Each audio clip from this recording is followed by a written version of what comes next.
خلال دقيقة واحدة راح نتعلم كيف ممكن نسوي طمس أو تغبيش للوجوه في الفيديوهات. كل اللي عليك تنزل تطبيق كاب كات، من ثم تابع وياي. هذا هو التطبيق، نفتحه بهذا الشكل، من ثم نضغط على نيو بروجكت، من ثم ندرج الفيديو المطلوب كمثال هذا، نضغط عليه بهذا الشكل، من ثم اد.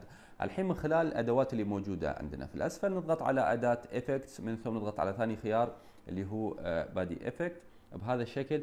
الحين من خلال الاقسام اللي موجوده عندنا نسير على قسم ماسك، هذا هو، نضغط عليه بهذا الشكل وبنحصل عندنا اكثر من تاثير لطمس الوجه. ممكن انت تحدد المناسب لك، ولكن نحن راح نختار ثاني واحد اللي هو يسوي حق الوجه كامل.